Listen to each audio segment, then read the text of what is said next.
হাসপাতাল থেকে ছাড়া পেলেন, বাড়িতে ফিরলেন খগেন মুর্মু।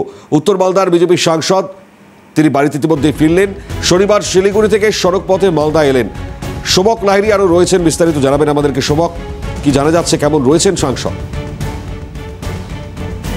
কালকে রাত্রিবেলায় শিলিগুড়ি থেকে মালদায় এসে পৌঁছেছেন। তিনি সড়ক পথে অ্যাম্বুলেন্স এসেছেন মালদায় তার বাড়িতে, শহরের বাঁধ রোডে তার বাড়িতে রয়েছেন।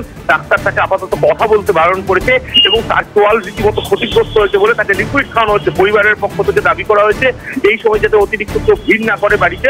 তার সাংসদের বেশি আছে কথা বলা, কিন্তু ডাক্তারের নিষেধ তিনি সঠিকভাবে মানছেন না, এমনটাই দাবি করছে পরিবার। আর সেই কারণেই পরিবারের পক্ষ থেকে দাবি করেছে অতিরিক্ত ভিড় যাতে না করে দ্রুত তাকে এমসে নিয়ে যাওয়া হবে এবং সেখানে গিয়ে তার তোয়ালের চিকিৎসা করা হবে।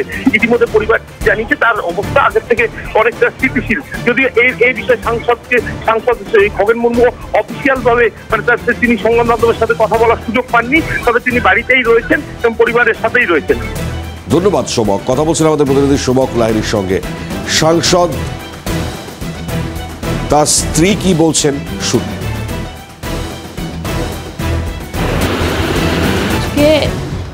20 দিনের পরে ফেরা হলো।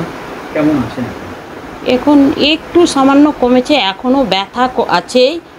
ওই চাওয়ালের এখানে তো ভাঙা আছে, ব্যথা আছে। চোখটাও ঠিক মতো দেখতে পাচ্ছে না, কম দেখছে। দাঁতগুলো 4টা দাঁত ফেটে আছে, নড়ছে। কথা বলতে বারণ আছে, 1.5 মাস কথা বলতে বারণ আছে। খাওয়া দাওয়া গুঁড়া করে দিতে হচ্ছে, লিকুইড। চিবিয়ে খেতে পারছে না।